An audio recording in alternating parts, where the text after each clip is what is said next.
Vamos orar. Senhor nosso Deus, nós estamos aqui nesta oportunidade, na Sua presença, em nome de Jesus, Senhor, para estudar, Senhor, mais uma vez a Sua palavra. Perdoa, Senhor, os nossos pecados, as nossas faltas. Nos lava, Senhor, com o sangue de Jesus, Seu Filho amado. Nós pedimos, ó Deus Todo-Poderoso, e suplicamos, Senhor, que nos abençoes, nos conceda, Senhor, a direção do Espírito Santo. Nós queremos, Senhor, estudar a palavra e compreender mais um pouco, Senhor Deus, desses ensinos, Senhor. E nós pedimos, seja conosco, nos ilumine, nos conduza, nos ensine, Senhor, e para que nós possamos, Senhor, Te conhecer, amar e servir, Senhor, de forma a Te agradar, Pai, em nome de Jesus. Seja conosco agora. Nós oramos assim, não só por esta aula, mas por toda essa série, meu Deus, de estudos, que o Senhor nos conceda a Sua bondade, a Sua misericórdia, em nome de Jesus. Louvado seja o Seu nome, cada vez mais, hoje e sempre, em nossa vida, em Cristo. Amém e amém. Graças a Deus. Amém. Sentar, irmão. Então, nós vamos começar com Gênesis capítulo 2, versículo 15 ao 17. Diz assim a palavra do Senhor. E tomou o Senhor Deus o homem e o pôs no jardim do Éden para o lavrar e o guardar. E ordenou o Senhor Deus ao homem, dizendo: de toda a árvore do jardim comerás livremente, mas da árvore do conhecimento do bem e do mal, dela não comerás, porque no dia em que dela comeres, certamente morrerás. Vou ler de novo o versículo 16, que diz assim: e ordenou o Senhor Deus ao homem, dizendo: de toda a árvore do jardim comerás livremente, mas da árvore do conhecimento do bem e do mal, dela não comerás, porque no dia em que dela comeres, certamente morrerás. Então, hoje nós vamos estudar a questão do livre-arbítrio. E esse versículo, eu começo com esse versículo, porque ele apresenta exatamente a questão de Deus colocando para o homem uma ordem, falando de tal maneira que o homem ele é responsável pela sua ação, pela sua decisão. Então, quando Deus diz aqui, a palavra de Deus diz que o Senhor Deus ordenou, deu uma ordem. Então, ele fala com o homem no sentido de que o homem entende a palavra e deve obedecer a palavra do Senhor. E Deus coloca que, dependendo da obediência ou da desobediência, o homem vai ter consequências, mostrando que ele é responsável pelas suas ações, pela sua situação diante daquela ordem do Senhor. Então, quando ele diz aqui: de toda árvore do jardim comerás livremente, mas da árvore do conhecimento do bem e do mal, dela não comerás. Aí ele acrescenta assim: porque no dia em que dela comeres, certamente morrerás. Mostrando que esse homem, ele tem responsabilidade. Ele não é, vamos dizer assim, um ser que não entenda, que não compreenda e que não responda por suas ações, muito ao contrário. Então, a partir do momento que ele pecar, a partir do momento que ele desobedecer a Deus, ele morre. Ele tem uma consequência, ele tem uma punição pelo seu pecado, o que mostra realmente que Deus trata com o homem como um ser responsável, como aquele que tem responsabilidade, que pode responder pelas suas decisões, pelas suas ações. Então, isso aqui é muito importante nós começarmos pensando nisso, irmão. Hoje nós vamos começar a tratar sobre o livre-arbítrio, e o livre-arbítrio vai falar exatamente isso, do homem como um ser responsável e ele respondendo por suas ações, né? E esse é o ponto aí. Daqui a pouco eu vou explicar melhor a questão da natureza propriamente desse livre-arbítrio, mas eu já queria chamar a atenção disso, como Deus ele trata do homem dessa maneira, e ele trata do homem também como um ser que pode responder pelas suas ações, né? Só lembrando, nós estamos agora nesse momento, nós demos uma olhadinha aqui, vamos dar uma olhadinha rápida no nosso sumário, né, que está no início dos capítulos da Confissão. Então, nós estamos agora no 9º capítulo, que é o capítulo do livre-arbítrio. E é importante nós observarmos a localização desse capítulo em relação aos outros, em relação ao andamento aí das doutrinas, né, da ordem que as doutrinas são postas dentro da nossa confissão, como nós temos dito. Primeiro, a doutrina das Escrituras, que é a base realmente da nossa fé, da onde nós descobrimos as verdades da palavra de Deus, sobre Deus e sobre o Evangelho, sobre tudo que nós precisamos saber em termos espirituais. Nós temos a segunda doutrina, que na verdade é a principal, de Deus e a Santíssima Trindade, que já estudamos aqui, e falamos que existem os decretos de Deus, que é aquilo que Deus determinou que ocorresse. Ele é o Senhor absoluto, que tudo que ocorre na verdade está dentro do seu decreto. E começamos a estudar as obras de Deus, que são exatamente vamos dizer assim, quando Deus ele executa os seus decretos. E eu tenho dito para vocês sempre que existem 3 obras básicas do Senhor, né, que as Escrituras vão mostrar: a criação, a providência e a redenção. Nós já falamos então da criação.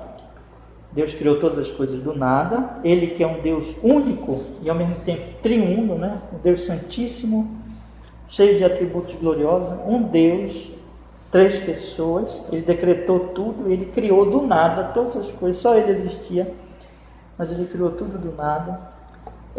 Vimos sobre a doutrina da providência, que esse mesmo Deus também, ele é um Deus que, tendo criado todas as coisas, ele dirige, mantém, sustenta todas as coisas. Ele não se ausentou da sua criação, mas ele continua sustentando e dirigindo todas as coisas, que é a doutrina da providência. Aí começamos a estudar sobre o homem. O homem, e tem um detalhe, né? Que o homem, nós podemos conhecer o homem dentro dessas verdades, ou seja, nós não podemos entender o homem sem entender esse Deus, sem saber essas verdades sobre este Deus, como Criador, como Provedor e Criador inclusive do homem. Vimos que o homem foi criado santo, mas ele caiu no pecado e trouxe a morte.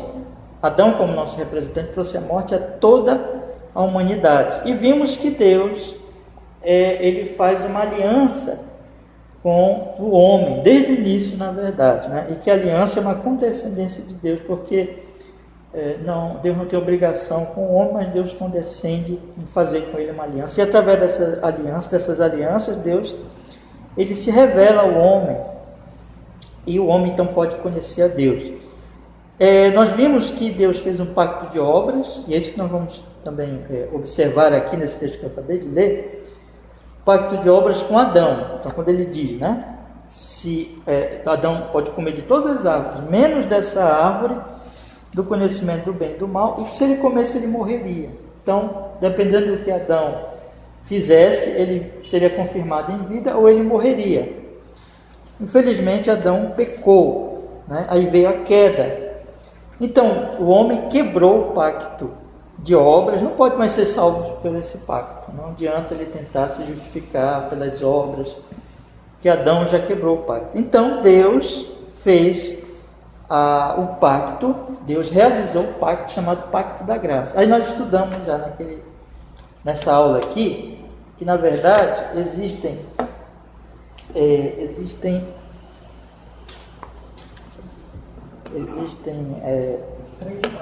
3 pactos, isso.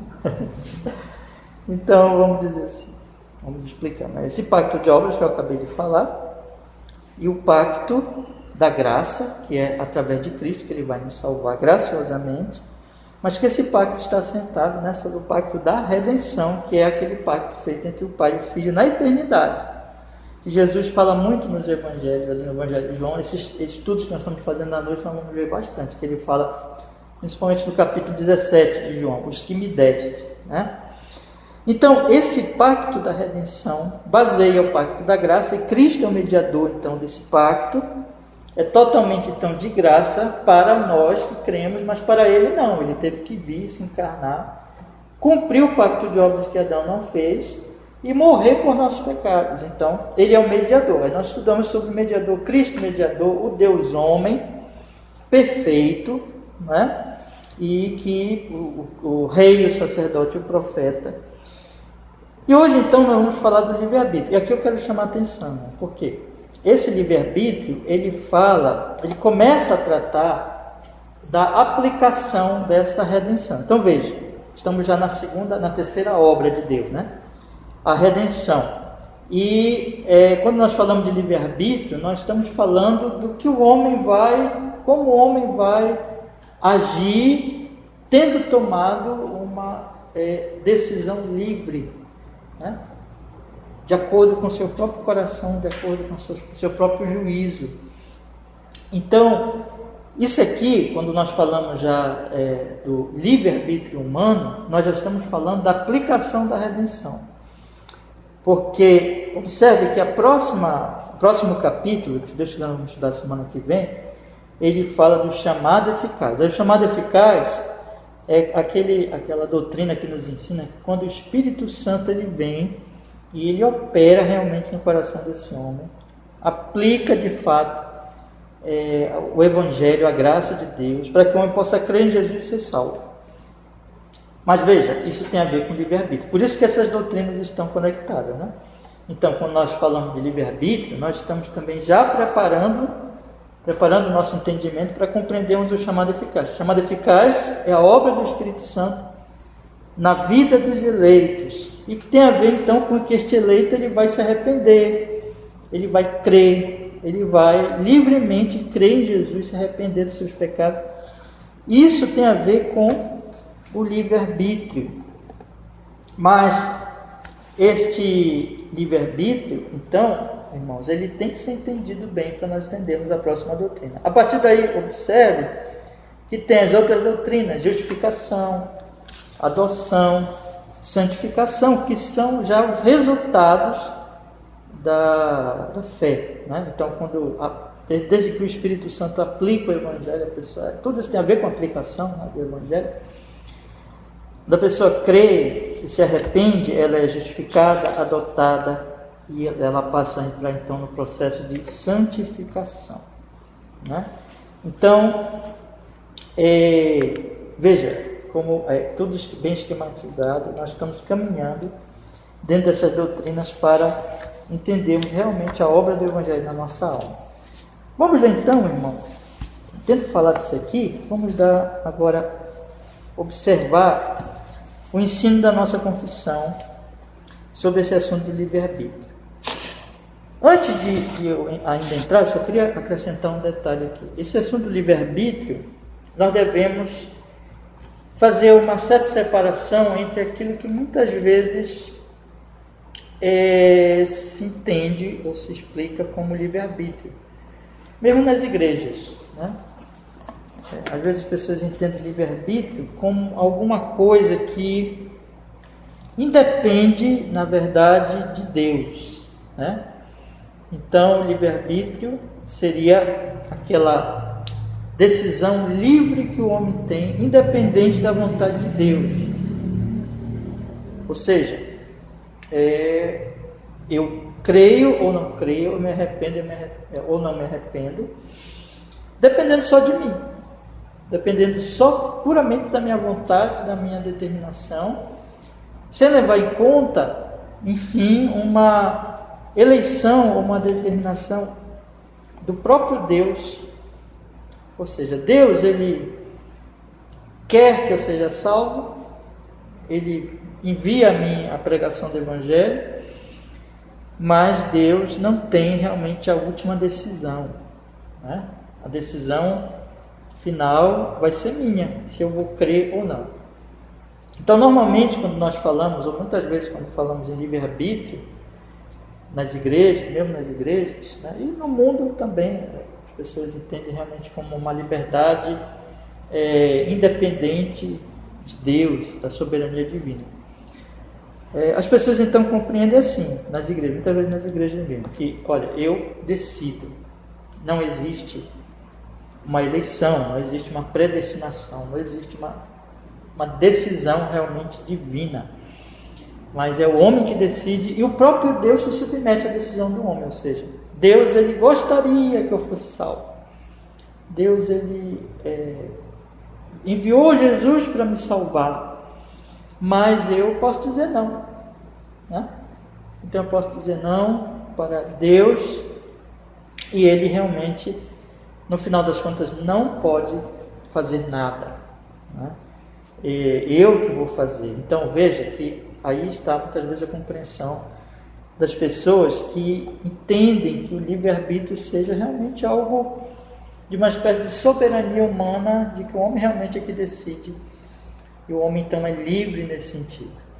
Esse livre-arbítrio não existe na Bíblia, né? Então esse livre-arbítrio absoluto, nesse sentido, independente até da vontade mesmo de Deus, e que no final das contas Deus ele que não vai decidir, mas eu vou decidir, isso não existe na Bíblia. Não é esse o sentido que a palavra de Deus dá para o que nós podemos chamar de livre-arbítrio. Vou explicar daqui a pouco como é que o ensino da Bíblia sobre livre-arbítrio. De fato, o homem tem liberdade de decisão e ação, de agir, mas isso não significa que é independente da vontade divina, ou que o homem é que decide no final das contas e não Deus. Na verdade, o que a Escritura vai mostrar é que o único que tem livre-arbítrio no sentido absoluto é o próprio Deus, né?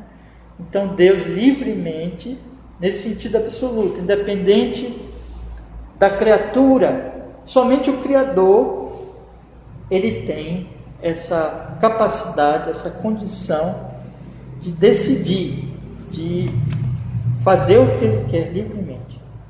Então, ele, aí é isso que a Bíblia vai mostrar, ele é que escolhe os seus, ele é que chama.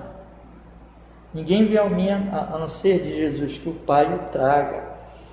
Então, esse livre-arbítrio absoluto, ele decidiu criar, não que ele precisasse da criatura, não que ele tivesse uma necessidade da criatura, mas ele decidiu criar, ele quis, ele é livre, e toda a sua decisão realmente, é claro, é justa, porque ele é o padrão da justiça, ele é Deus, né? Assim, na providência, assim, todos os decretos, ele que é livre, realmente, nós não. Pode ver, por exemplo,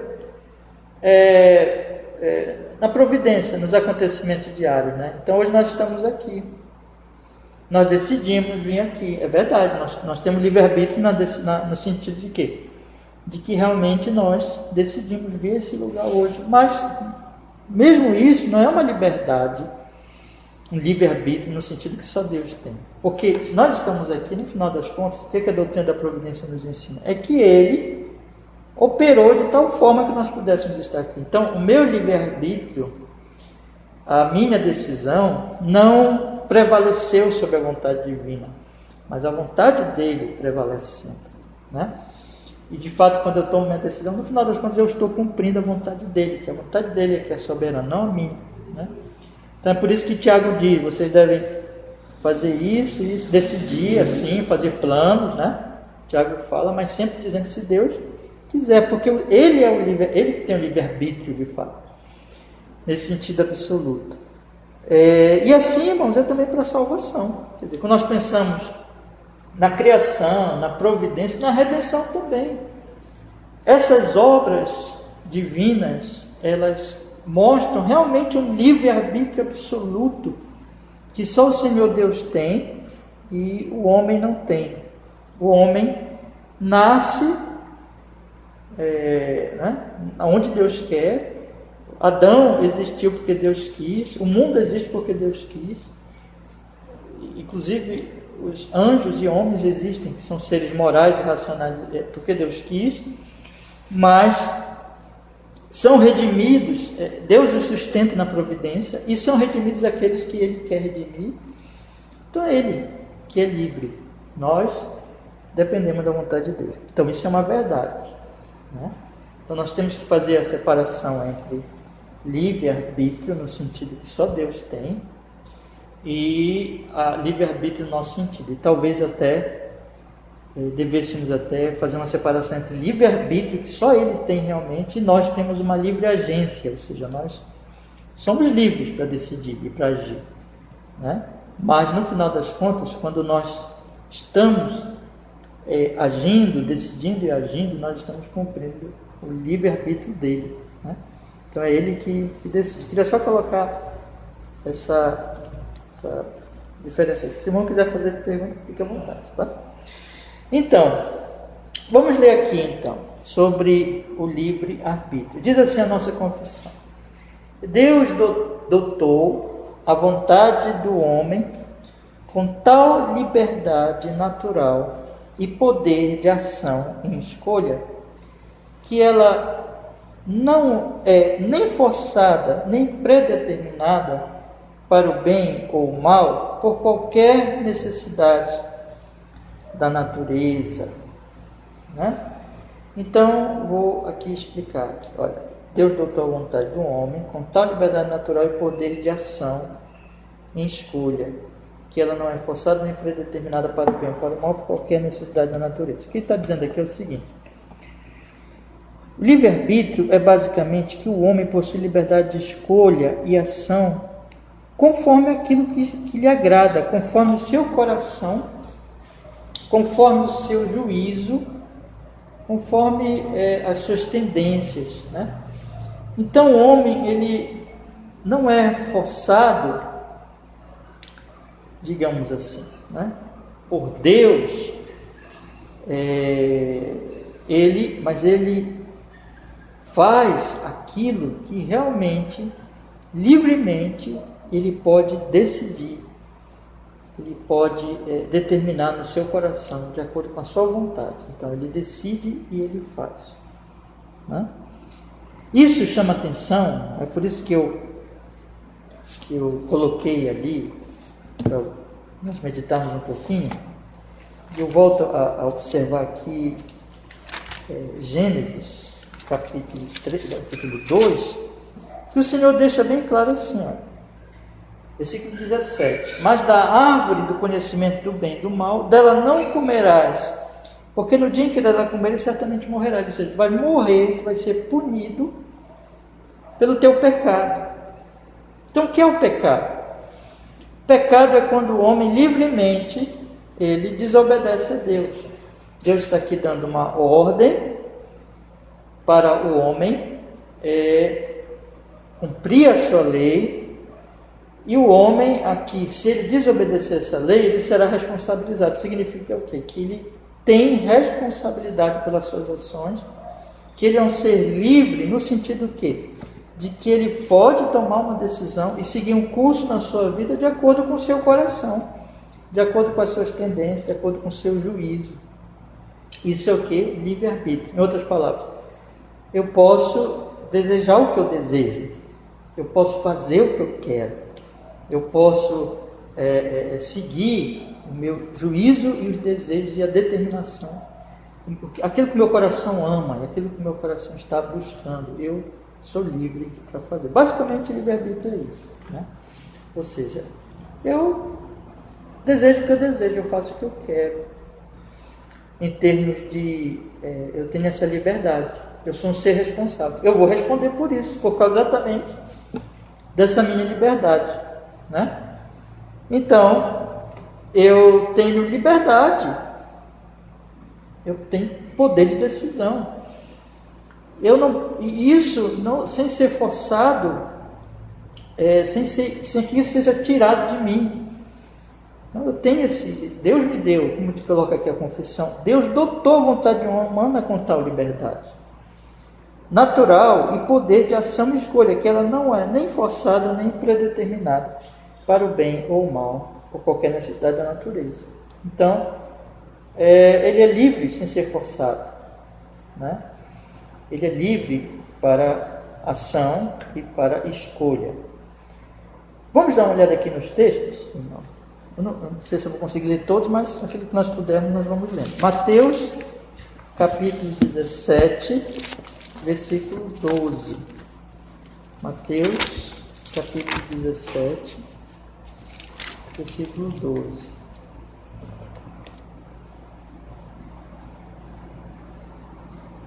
Mateus, capítulo 17, versículo... Mateus 17, 12. Diz assim a palavra do Senhor. Mas digo-vos que Elias já veio, e não o conheceram, mas fizeram-lhe, olha só, tudo o que quiseram. Assim farão eles também padecer o Filho do Homem. Ou seja, aqui Jesus está falando na verdade de João Batista, né? Versículo 13 diz assim, olha só. Entenderam os discípulos que lhes falava de João Batista, né? Então, observe como Jesus diz, fizeram o que quiseram com João Batista, né? E com o Filho do Homem, que é ele, farão também. Então, quando aquelas pessoas crucificaram Jesus, gritaram, crucifica, crucifica, elas estavam sendo forçadas a fazer aquilo? Não, elas fizeram livremente. Então, isso é livre-arbítrio, né? É quando o homem livremente, seguindo o seu coração, as suas tendências, seu juízo, ele decide, sem ser forçado. Então, isso é livre-arbítrio, né? Tiago 1,14, agora vamos ler aí. Tiago 1,14, diz assim a palavra do Senhor. Tiago 1,14, diz assim a palavra. Mas cada um é tentado quando atraído e engodado pela sua própria concupiscência. Mais uma vez o texto aqui fala do pecado, né? Vou continuar lendo, que diz assim: depois, havendo a concupiscência concebida, dá à luz o pecado, e o pecado sendo consumado gera morte. Então, ele diz aqui, ninguém, versículo 13, sendo tentado, diga, de Deus sou tentado, porque Deus não pode ser tentado pelo mal, ninguém tenta. Cada um é tentado quando atraído e engodado pela sua própria concupiscência. É o livre-arbítrio. Mesmo aqui, que fala, na verdade, da escravidão que o homem tem dos seus pecados, do pecado que está no coração, mas ele não está sendo forçado. Deus não está tentando ele. Deus não tenta ninguém, né? Nem mesmo... Não pode ser tentado, nem tenta ninguém para o mal, mas cada um é tentado pelo seu próprio desejo mal. Aqui, mais uma vez, está mostrando o livre-arbítrio. O homem segue o seu coração, o homem não é forçado a fazer o que não quer. Deuteronômio 30, 19. Vamos ler também. Deuteronômio 30, 19.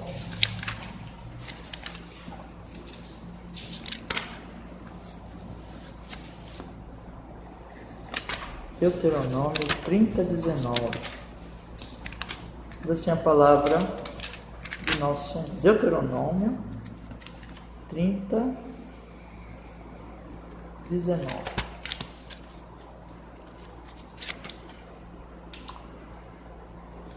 Os céus e a terra tomo hoje por testemunhas contra vós, de que tenho proposto a vida e a morte, a bênção e a maldição. Escolhe, pois, a vida para que vivas, tu e a tua descendência.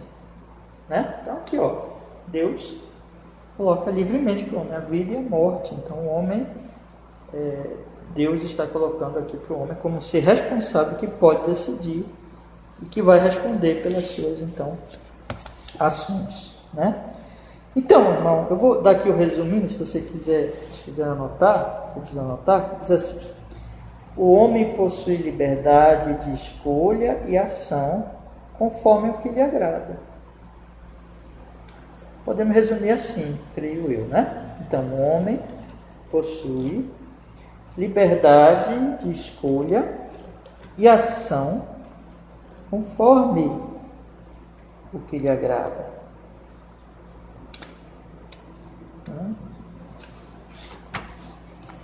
Ok. Segundo parágrafo, diz assim a nossa confissão: o homem, em seu estado de inocência, tinha a liberdade e o poder de querer fazer aquilo que é bom e agradável a Deus, mas ainda assim era instável, de forma que ele podia cair deste estado. Aqui nós vamos começar agora a entrar, veja, nós já aprendemos o que é o livre-arbítrio. Livre-arbítrio basicamente é que o homem tem liberdade de escolha, fazer o que lhe agrada, seguir o seu, desejar o que ele deseja, né? O que ele quer, e seguir o seu desejo. Diga. Essa liberdade seria de forma micro, assim, essas decisões, mas no contexto geral, é Deus quem está dirigindo para aquilo, seria essa forma. Sim, aquilo que eu falei ainda há pouco. Ele tem essa liberdade, ele não é forçado, mas de maneira que, mesmo nessa liberdade, no final das contas, ele está cumprindo o decreto de Deus, né? Isso não podemos explicar exatamente como acontece, né? Porque isso só Deus faz, e exatamente como é que isso ocorre é um mistério realmente. Mas Deus ele está controlando de uma tal forma todas as coisas que no final, eu acho que essa é a sua pergunta, né? No final, livre mesmo é só Deus, naquele que decide realmente tudo que vai acontecer, né? Mas o homem está agindo livremente. O homem não está fazendo alguma coisa que ele está sendo obrigado. Eu não quero, entendeu?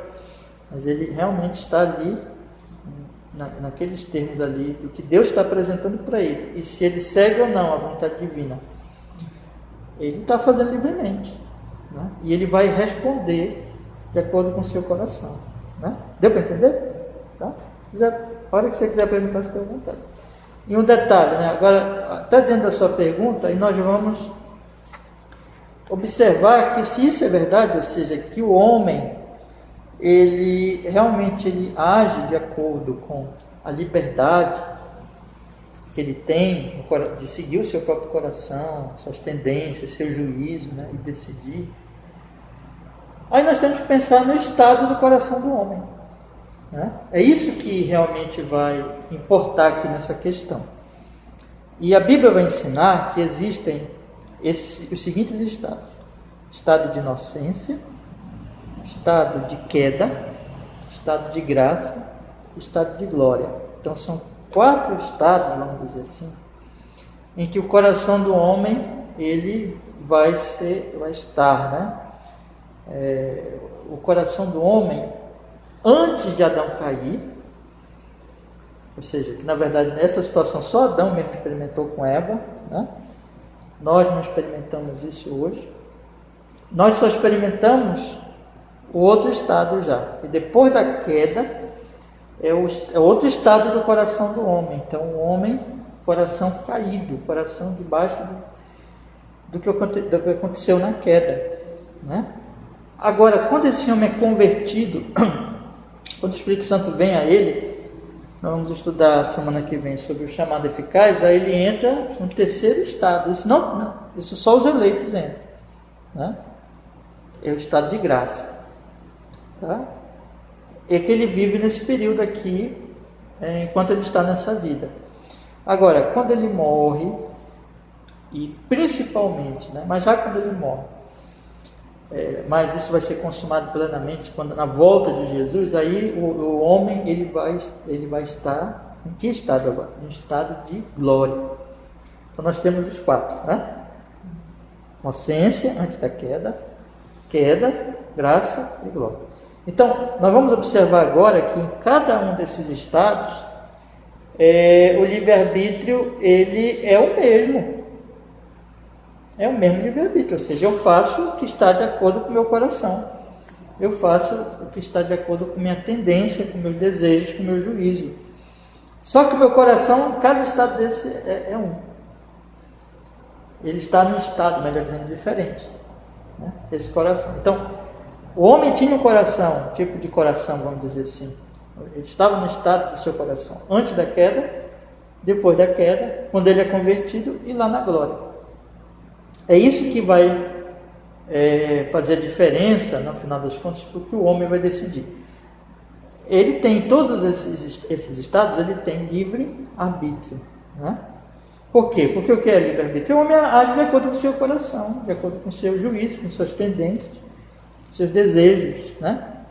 tem liberdade de ação para agir de acordo com o seu coração, mas é uma coisa como Adão estava, como nós estamos hoje, diferente.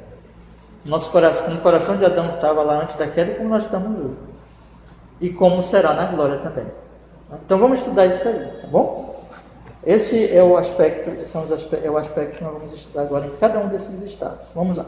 Segundo, o homem em seu estado de inocência tinha a liberdade e o poder de querer e fazer aquilo que é bom e agradável a Deus, mas ainda assim era instável, de forma que ele podia cair deste estado. Então aqui está, esse era o estado do coração de Adão. Tinha livre-arbítrio. Só que como é que era o coração dele? Qual era o estado do seu coração? Ele tinha o poder de querer e fazer aquilo que é bom e agradável a Deus. Adão não tinha necessidade de pecar.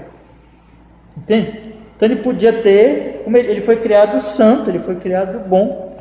Então ele podia ter permanecido e obedecido a Deus. Ele não era, como é que eu posso dizer, como nós agora, daqui a pouco eu vou falar nossa situação agora, que o nosso coração não ama a Deus, não, ele amava a Deus, e ele tinha poder de obedecer a Deus. O coração dele não era rebelde, o coração dele era um coração obediente, mas tem esse mais aqui, era instável, de forma que ele podia cair desse estado. Ou seja, o que o Gênesis mostra? Que Adão caiu. Adão ouviu Satanás, então ele podia cair. Ou seja, o seu coração, ele tinha poder, tinha toda a possibilidade de seguir a Deus, de fazer a vontade de Deus e de dizer não para Satanás, inclusive ali. Mas ele podia também cair, era instável, ou seja, não tinha uma estabilidade, mas ele podia realmente tomar um outro rumo, né? Era essa situação ali. Mas veja, livre-arbítrio. Ele ia seguir aquilo que estava de acordo com o seu coração. Vamos ver os dois textos aqui, Eclesiastes 7:29. Eclesiastes 7:29.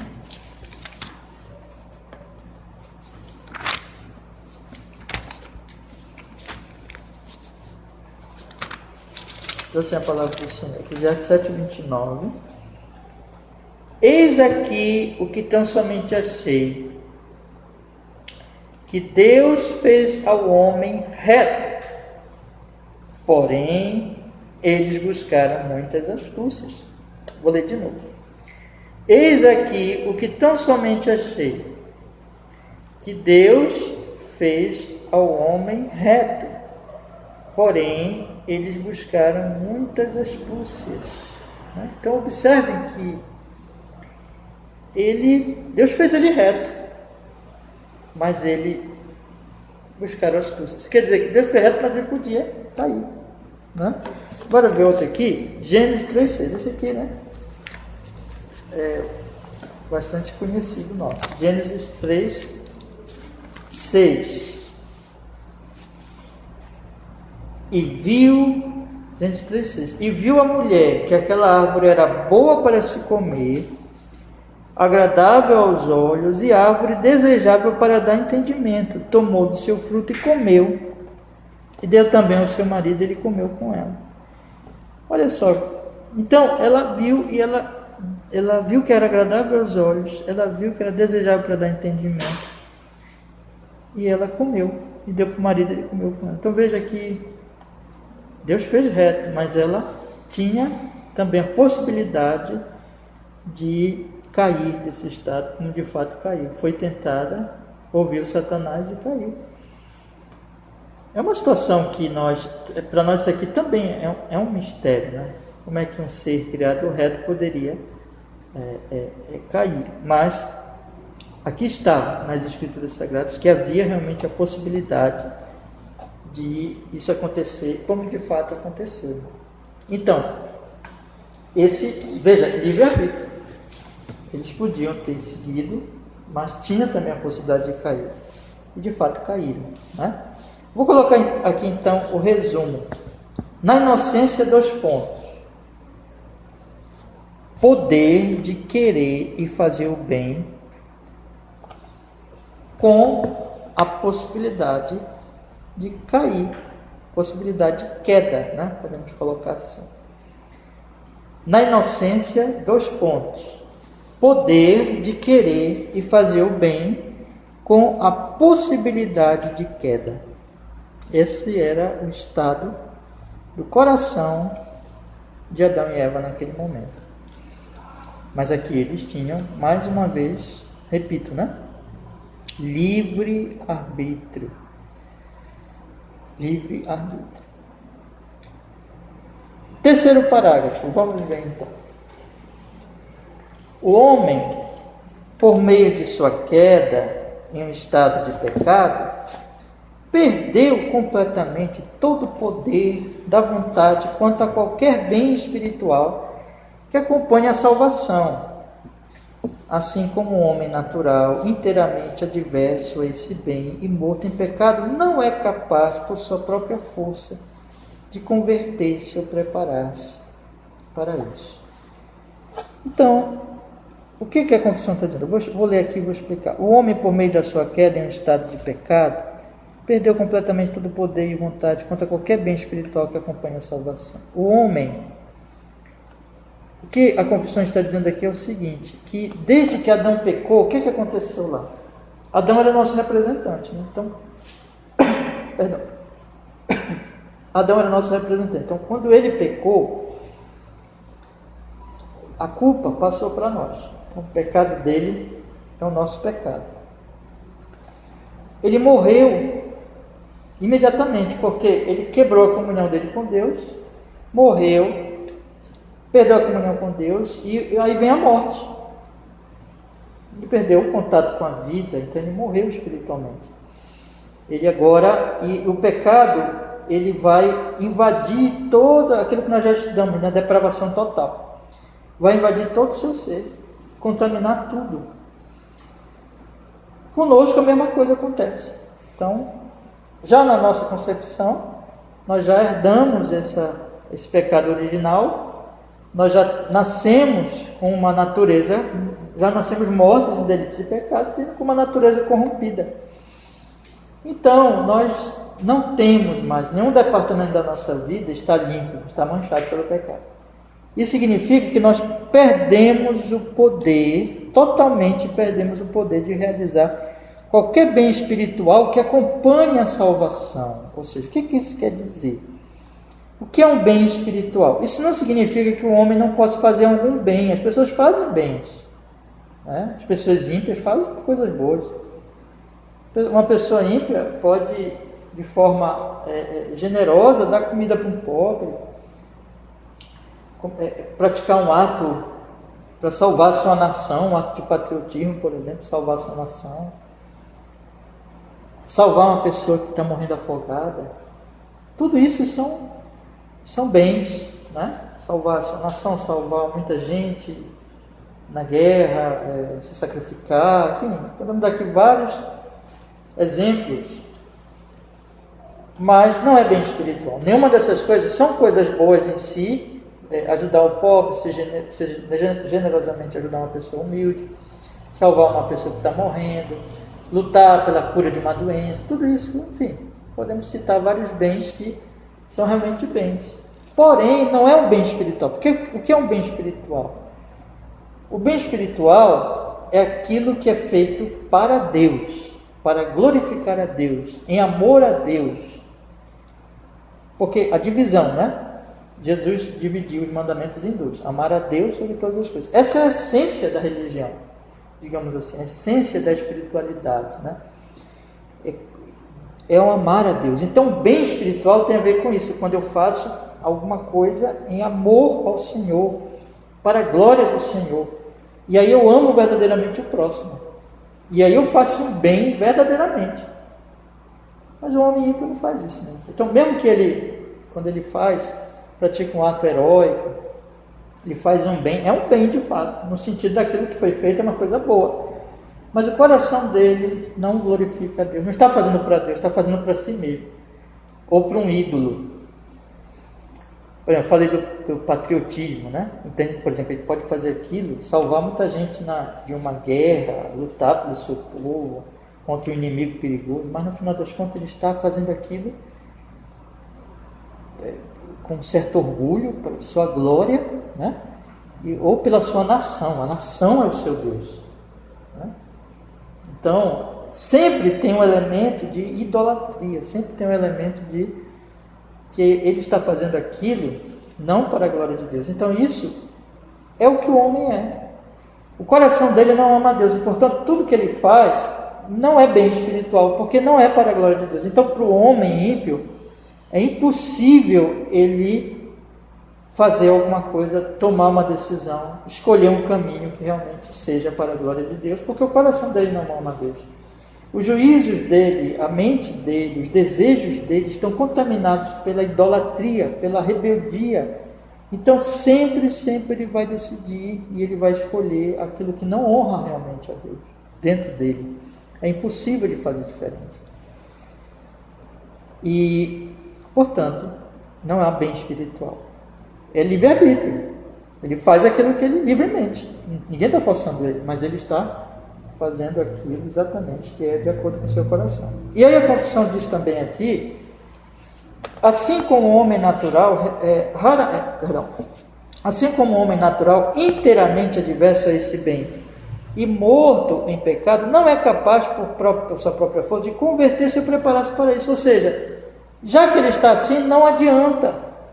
Ele não se arrepende dos seus pecados, ele não crê em Jesus. Você pode pregar o evangelho para ele, mas a não ser que o Espírito Santo faça um milagre no coração dele, devido a essa escravidão que há no seu coração, a corrupção da alma, do coração, a depravação total e os ídolos que ele adora e o orgulho que ele tem, ele jamais se arrepende e jamais se converte ou pode se preparar para isso. Ele não pode fazer nada para mudar isso.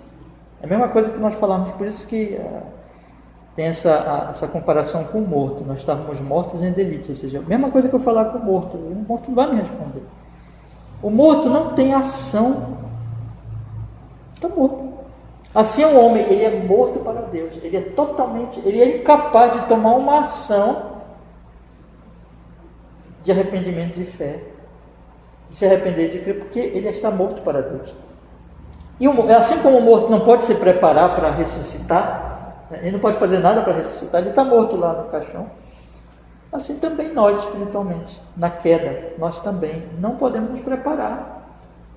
Então, é só Deus. Realmente é só uma obra do Espírito Santo de Deus, né? Eu vou ler 2 versículos aqui, uns 3 versículos, não vou ler todos, depois leia na sua casa, né, por favor. Vou ler Romanos 5:6. Romanos 5:6.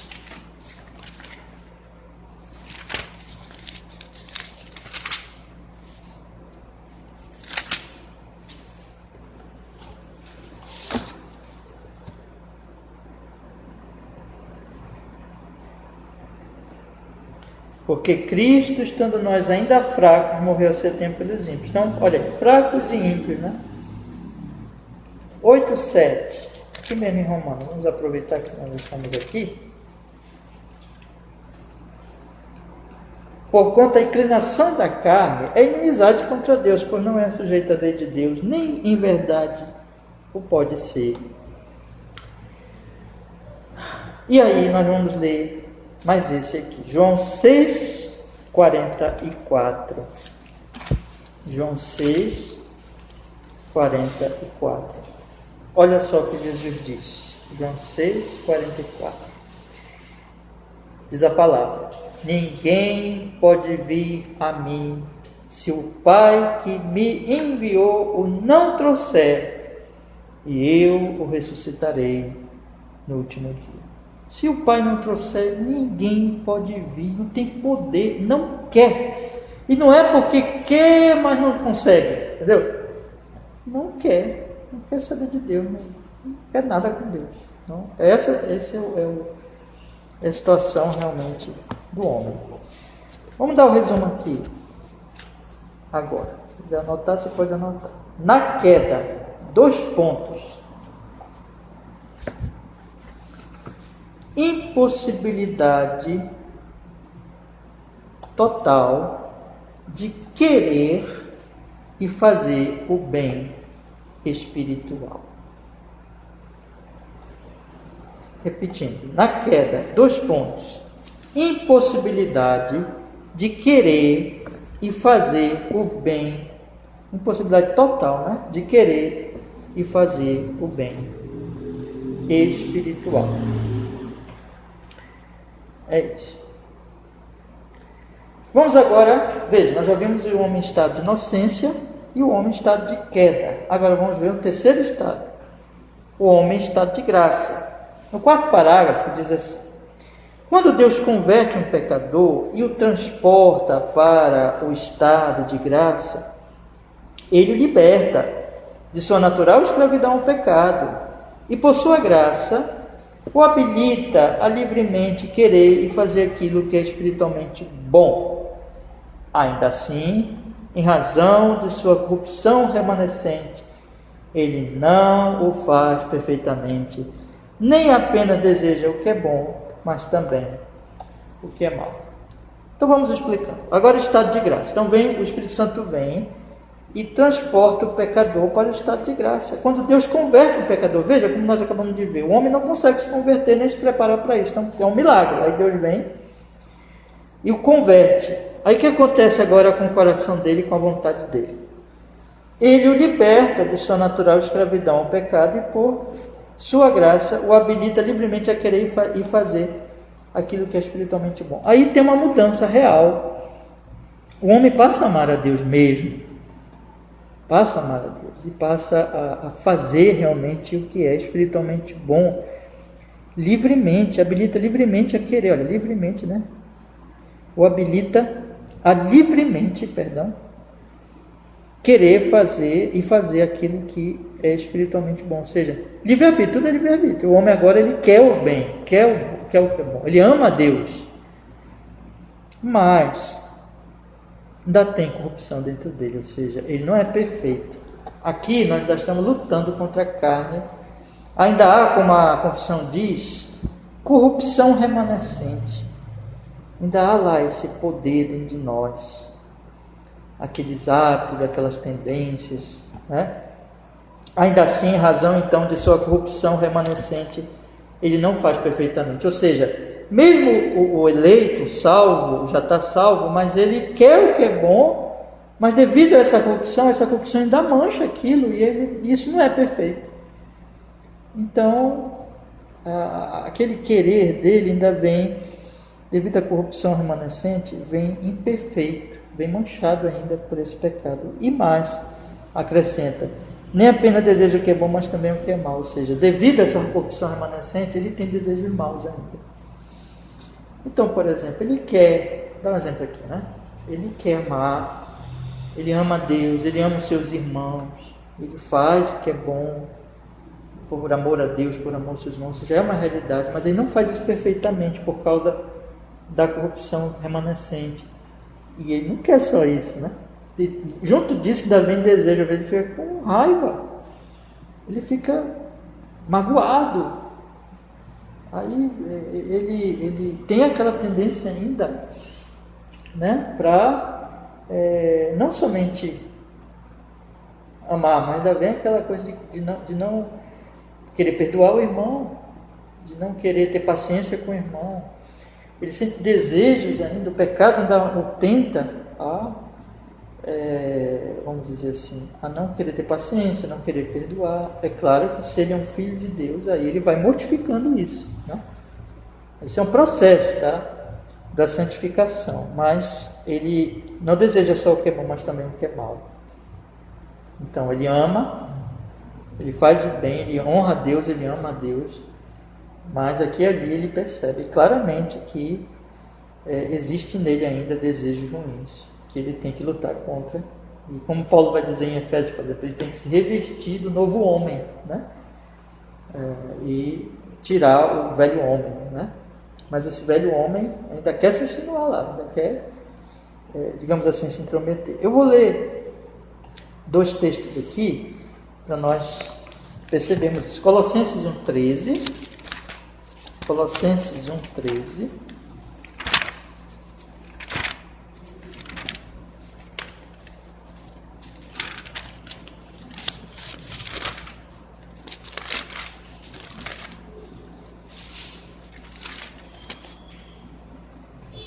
Que diz assim, Colossenses 1,13: o qual nos tirou da potestade das trevas e nos transportou para o reino do Filho do seu amor. Isso aqui foi ele que fez, né?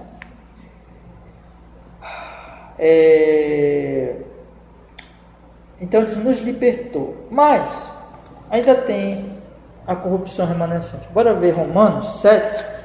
O capítulo clássico que fala para nós desta luta do crente é Romanos 7.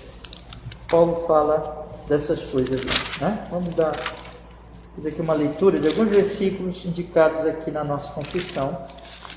Romanos 7. Primeiro versículo 15, que diz assim: porque o que faço não aprovo, pois o que quero isso não faço, mas o que aborreço, isso faço. 18.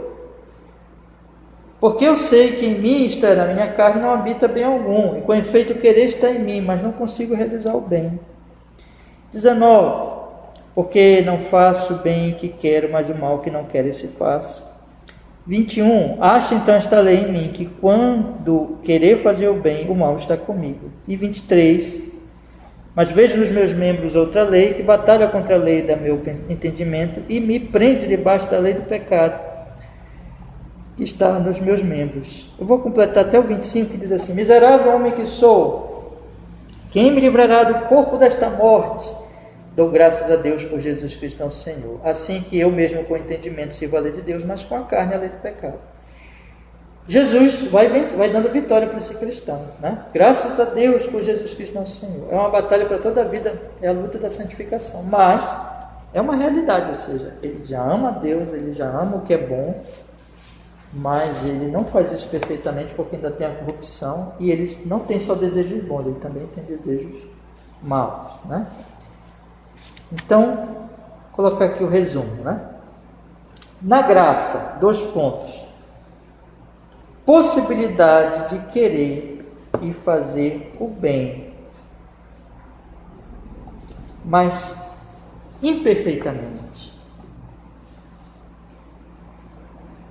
E também há desejos maus. Ainda, né? Vamos colocar assim. Vou repetir isso aqui.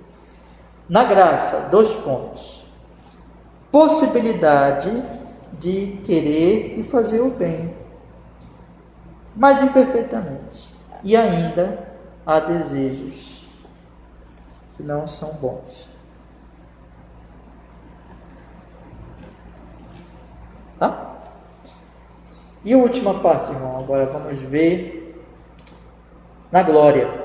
Diz a confissão: a vontade do homem é feita imutável e perfeitamente livre, somente para o bem, apenas no estado de glória. Aí, lá no céu, quando nós estivermos no novo céu, na nova terra, aí vai ser diferente. Aí o coração vai ser perfeito, não vai ter corrupção mais, não vai ter mais remanescente de corrupção, ou corrupção remanescente, mas nós vamos ser perfeitos. Então, nós só vamos, a nossa vontade vai ser imutável e perfeitamente livre somente para o bem, no estado de glória. Graças a Deus, né? Vamos ver Efésios 4,13. Efésios 4,13. Diz assim, Efésios 4,13. Diz a palavra do Senhor: até que todos cheguemos à unidade da fé e ao conhecimento do Filho de Deus, a homem perfeito, à medida da estatura completa de Cristo. Vamos chegar lá. Perfeito. Então, concluindo, o que é que nós estudamos aqui hoje? O livre-arbítrio é a capacidade que o homem tem, dom dado por Deus, de livremente agir, escolher e agir de acordo com o seu próprio coração, com seus próprios desejos, sua tendência em ser forçado, né? Esse livre-arbítrio, ele passa por, dentro da história da humanidade, passa por 4 estados. O estado de inocência, quando ele tinha poder de fazer o bem, mas era instável e podia ainda cair no pecado, como de fato caiu. No estado de queda, quando ele só pode querer o mal e não consegue realmente fazer o bem espiritual, e tampouco se converteu, preparar-se para a salvação. Temos ele no estado de graça, que quando ele é convertido pelo Espírito Santo, ele tem a possibilidade de querer e fazer o bem, mas imperfeitamente, e não tem só desejos bons, mas também desejos maus. E o quarto e último estado, que vai ser na glória, quando ele só vai ser realmente, querer fazer somente o bem, e não vai jamais cair para o mal, nunca mais, graças a Deus. Então,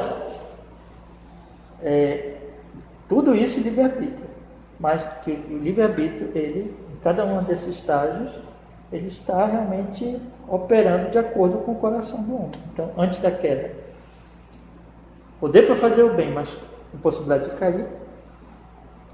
Depois da queda, só poder para fazer o mal, sem nenhum poder para o bem. Estado de graça, poder para fazer o bem imperfeitamente e ainda com desejos para o mal. Estado de glória, poder para fazer apenas o bem e nunca o mal. É isso. Tem alguma pergunta? Não. Vamos orar então. O Senhor, isso tudo nos faz agradecer, né? Porque só Ele tem nos salvar. Amém. Senhor, muito obrigado que pudemos estudar mais uma vez a sua palavra tão bendita, Senhor, e que esse estudo de hoje do livre-arbítrio possa nos fortalecer de uma tal forma no entendimento do nosso próprio coração, para que não esperemos nada por nós mesmos, mas confiemos e esperemos apenas na sua graça. Ao mesmo tempo, Senhor, que sejamos gratos porque o Senhor nos salvou e nos libertou de nós mesmos. Louvado seja o seu nome, cada vez mais adorado em nosso viver. Em Cristo oramos e agradecemos. Amém e amém. Amém. Boa noite, irmão.